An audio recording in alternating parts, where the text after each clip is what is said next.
Welcome to Purpose Driven Sobriety.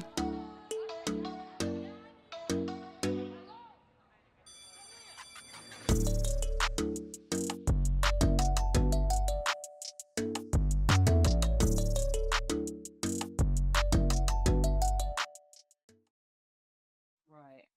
Well, and Yeah. then came the 22nd of May. Do y'all remember what the 22nd held? Dates. Well, we were hit by a tornado. The tornado. Oh, Yeah. yeah. So I thought I was having a day of it, and I was already just kind of fit to be tied. And the weather was bad, and we were down in Temple, Texas, at the Baylor long-term care facility. And and all of a sudden the nurse says, "Okay, in the hallway." And I'm like, excuse me, there's a tornado warning. And I'm like, oh, that's all I need. And I almost dared God. I was like, what else? I was in a pity party state of mind. And sure enough, I mean, within seconds, it was like they had it down. Within seconds, they had us all in the hallway. And we met Debbie. Do you remember Debbie? She was the Down syndrome lady that was next to Yeah. us. So sweet to Rick. She was lady. precious. She was So precious. sweet. But she was very fearful. But Rick slept through the entire F4 tornado direct hit on our building. And and I remember walking down the hall while it's happening, looking at those sliding doors, and it was like the Wizard of Oz, when you saw the witch on the bike go by, and the dark wind. It was just the strangest thing. And then one of the nurses had gotten caught in between the doors and was kind of hunched down. It was nutso. And so we walk outside, and or I walk outside, with the nurses, and kind of, see the damage that was done. And there was, roofs across the street were missing. There were trees that were down. All the fences were down. All the fences were down. It was just, it was a mess, but we made it through it. He slept through the whole thing. He slept through the entire thing. Yeah. I was not happy. I was not happy with him in that moment, because you don't want to go through a tornado just by yourself. And that's one of my hugest fears. But it was the day after, a few days after that I have him. I had them put him in a wheelchair. I had them put him in a wheelchair every day. Let's get outside. Let's do the whether things, he wanted to or not. whether he wanted to or not. And I've got video of him sitting in the front of that hospital while they're repairing the doors that were blown off. And he's actually physical therapying himself. He's doing his exercises. He's like leaning back and forth. He's side to side. He's trying to, at some point, he looked at his legs and he kind of moved his hand. And I'm like, what are you doing? He's like, I'm telling them legs to move. And I'm like, you are. And he's like, move, bitch. I don't care how much. Just move. Do it. What'd you say? Move it. Do what I'm telling you to do. What are you telling them to do? Move. Is that you slapping them? I don't care how much. Yeah.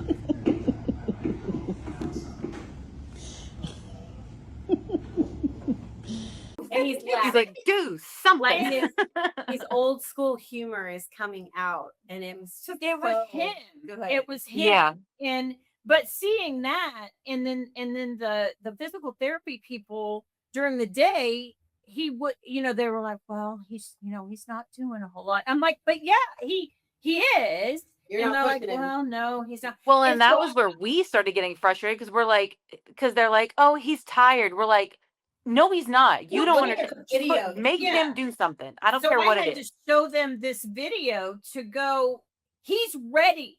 He's ready to start owning his body again. Even if his legs don't work ever again, he's ready. And so that's when they started saying that he could maybe go to a rehab facility. So I'm like, okay, that's a thing. So I go to social media, and I'm like, what about a rehab facility? And so a lot of people suggested it. and somehow I got connected with the girl who was in charge over at the Baylor rehab facility in Waco. Well, and it was the only place. No, not the only place willing to take him with a a trach, Yeah. right? And so, Mhm. so, The but trach the was holding you idea of being in Waco, y'all. I mean, I hadn't been home. I mean, the girls would come and stay with him, and to where I could go home and sleep a night. But I hadn't been able to be in my house for forever. It felt like.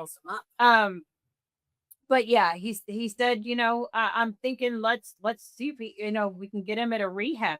And I called and I spoke with the lady, and she was like, she had a problem for every solution. I felt like, I know that's not true, but I would go, well, he's this, and she said, yeah, but we don't. And I was like, but and she's like, yeah, but we don't. Please just come here. Just come here and meet him, and you'll see his spirit screaming, I want to take ownership of this. I need to get out of this state. I'm ready to work for it. Right. I had video evidence. I'm like, look at the video. He's ready. He's ready. And they agreed to take him.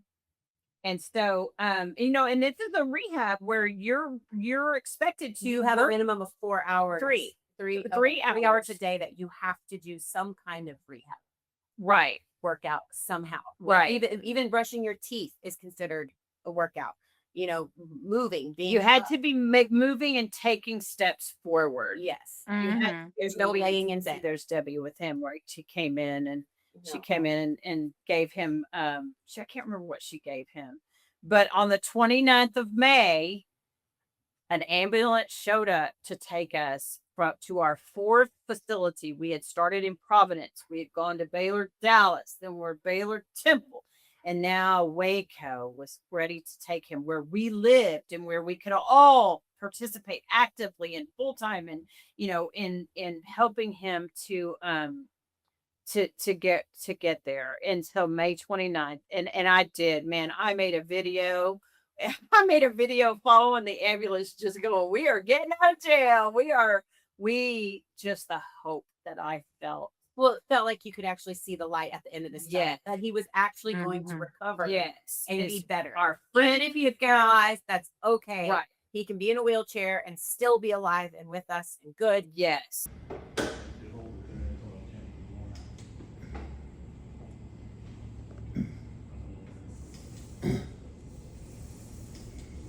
Nice and slow. I don't want to grab this.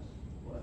Friends could come and visit, and that would bring, lift his spirits. And, there were, but he seemed to really come into his own when we got to Waco. He would still have to have his lungs suctioned and stuff like that.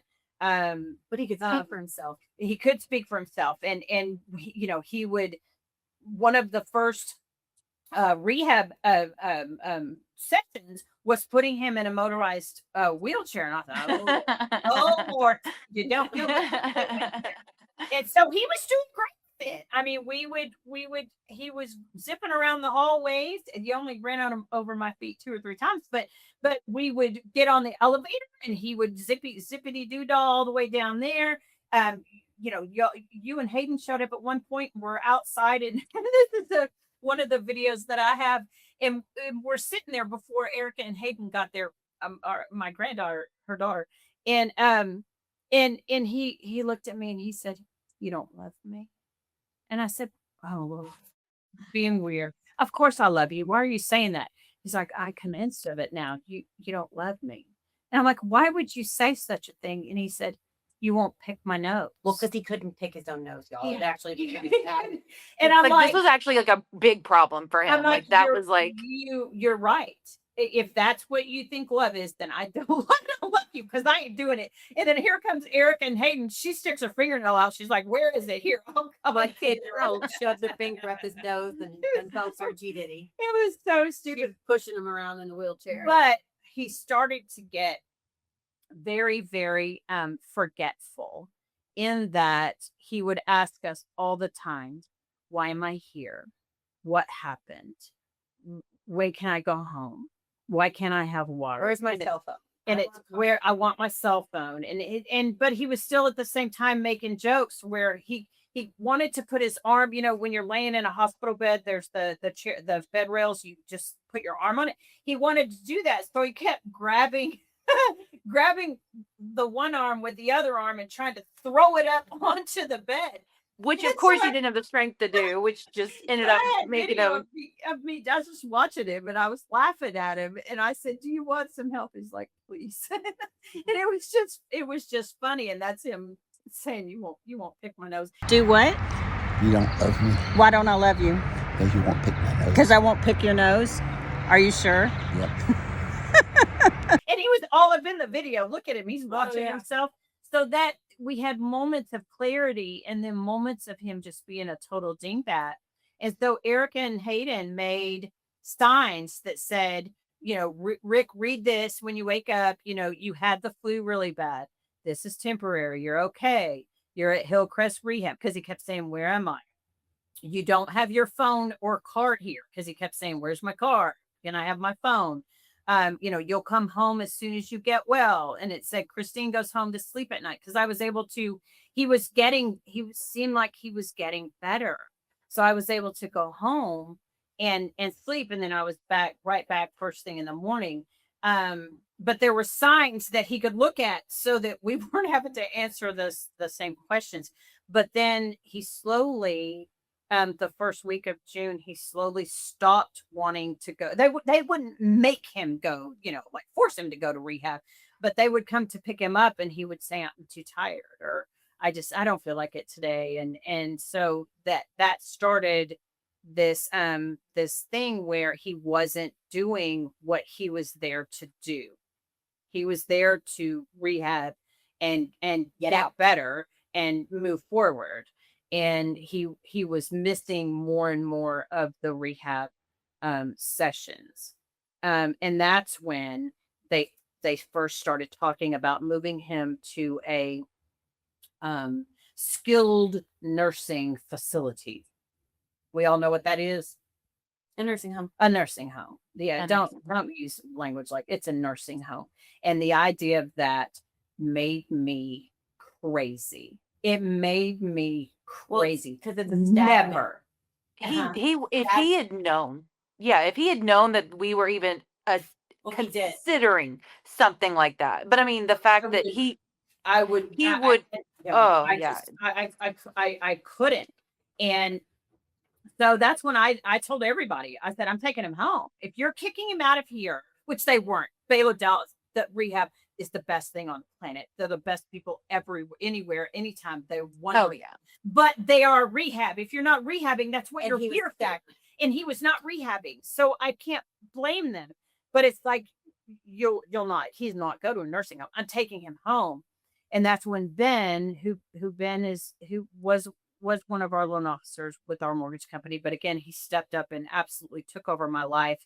And he sat me down with and the kids did too. We sat in the meeting room and said, he individually, but then they called the staff of the rehab center called a meeting with all of them. And said, you can't do this. You cannot do this. You can't do it. It will kill you. Well, and I'm not going to get into the details of what Rick needed, but every bodily function had to be manually done. Well, and you could, we don't hold bars on this show. I mean, obviously you had a catheter, and then he would have to be hoisted and, have to, evacuate his bowels over a bucket, and he would have to be hoisted. And he was sitting there to with a shower. These things. And he had every knowledge all of this was happening. Of his wife having to evacuate his bowels at home while picking him up and hoisting him. Well, I don't ever think that he grasped or grabbed hold of what those choices were. I don't think he knew. I really don't think he knew. Because I never said, "I'm not letting you go to a nursing home." I don't think he knew. I really don't. No, I don't think all of y'all and the staff convinced me that there was no way that I could take care of him at home. And so I started to look at facilities and we have a friend of a friend that, was a manager at one. So I mean, I started down that to look at that as the temporary solution. I mean, I priced out nurses. It just was a crazy time. But then June 13th came around and we were hit. It was just he and we were watching television. And I was sitting across the room on the little couch under the window. Remember that? And he looked over at me and he said, "Come here." And so I got up and I'm like, what do you need? And he said, grab your journal. Cause I had a journal that right here that I wrote. In the beginning, I was writing everything down because, and then I would write highlights down so that I could remember to tell him when he asked me, and he could reflect back once he got better and got home and needed to tell a story, but he said, I need you to help me make a decision. And I'm like, oh, okay, what you don't make decisions right now, sir. He's like, I need you to help me make a decision. And I'm like, what do you need help with? And he said, whether to fight or to let go. And I was like, what? Let go? What are you talking about? But the peace and the calmness that was resonating from him was his spirit. And his spirit was saying, we are joined. And I want to stay here. And he said, I have to make sure you're taken care of. And he said, but the best thing, I wrote all these down. They're in my journal. I transcribed them right here. But I wrote everything down because he insisted I have my journal because he wanted me to write down what he was saying to me. He said, but the best thing is I'll get to see Chuck. And that's when, whether to fight or let go. I mean, when I say that to you now, you know what that means. But it wasn't until when he said, and I'll get to see Chuck, that I thought, oh shit. Okay, now you're being dramatic. It's like, oh, and then I think, y'all know me. I think that's when my spirit kind of showed back up and was able to listen to him. But he said, I want you to know that this has been the absolute best marriage I could have ever asked for. And he said, I will always be with you. He said, I could live an entire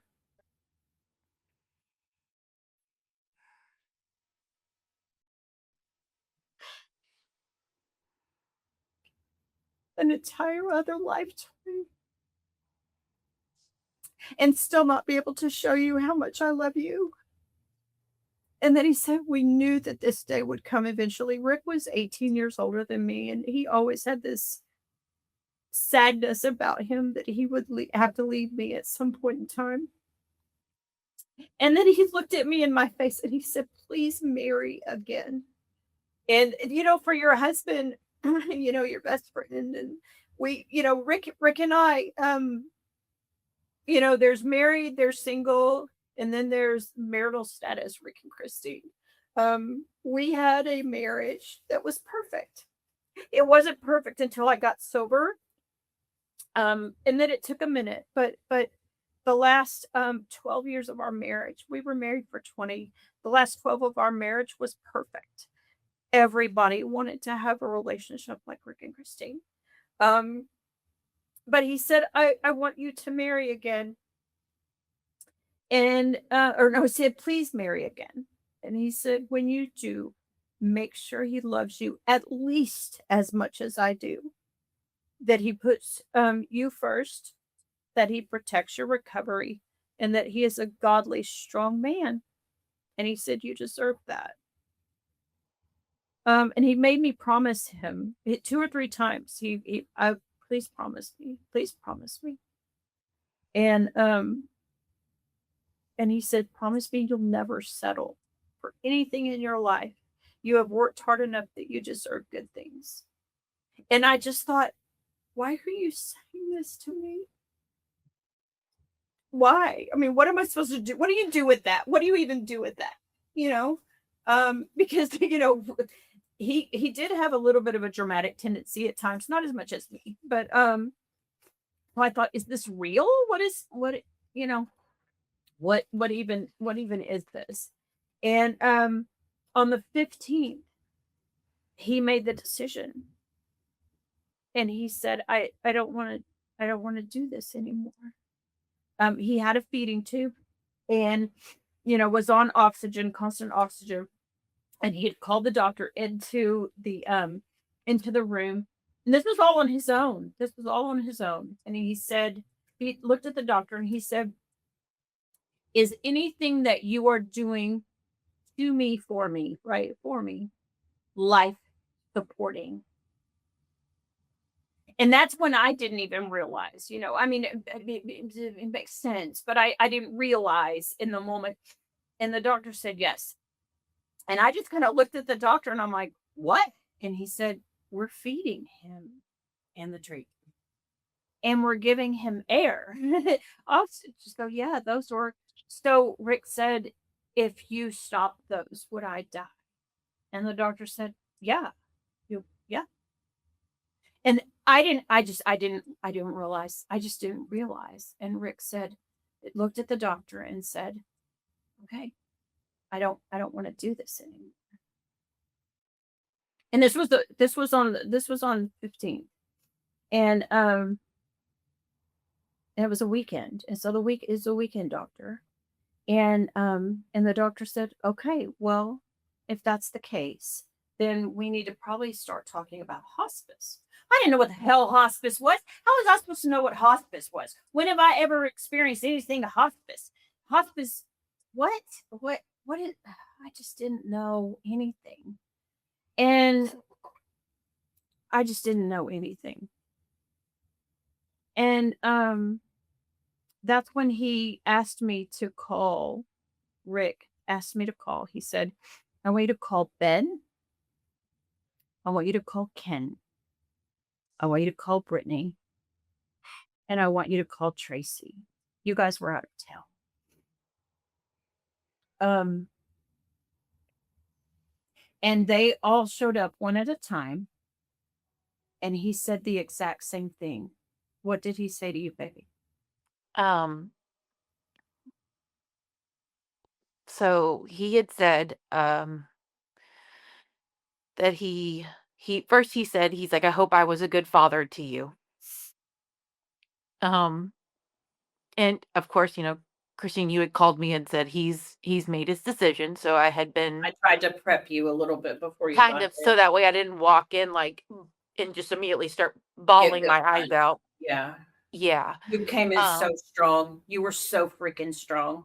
Oh, yeah, that was he just said, I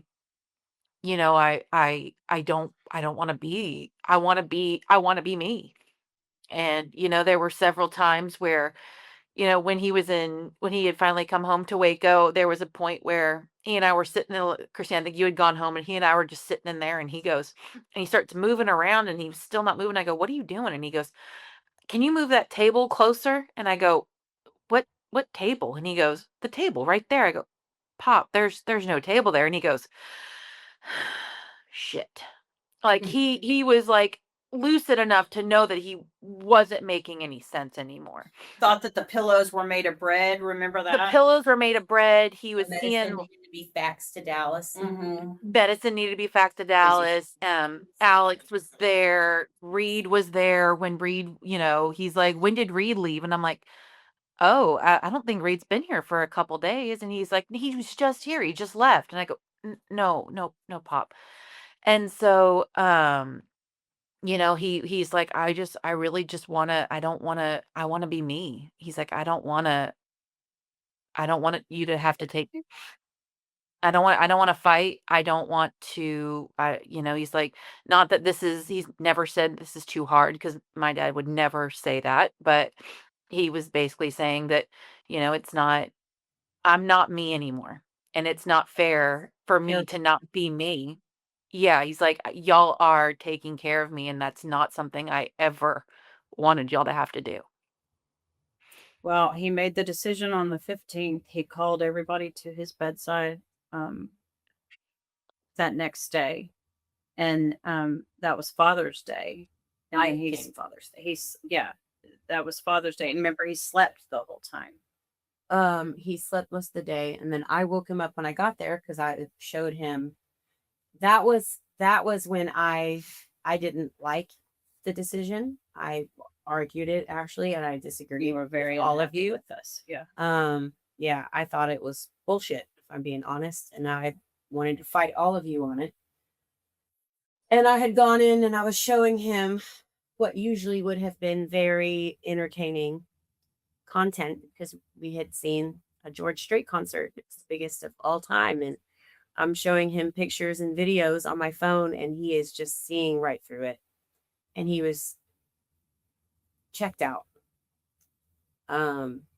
And I knew his decision, and I argued it with him for a second. I said, I wish you wouldn't do that. And he's like, I know, but you'll be fine. You'll be fine. He just kept saying, you'll be okay. It'll be fine. Just like it's a shot. I'm just going to get a shot. You'll be fine. No, I don't think it's fine. And yeah, I fought him on it a little bit, and then he basically was like, okay, going back to sleep now. And Well, you guys weren't happy with me. no, I fought you on that too. I thought that it was a cop out. I thought that he could fight longer. Looking back in retrospect, obviously I was wrong, but I don't want to just roll over and take that, no, he can fight this. He can keep going. He's getting better.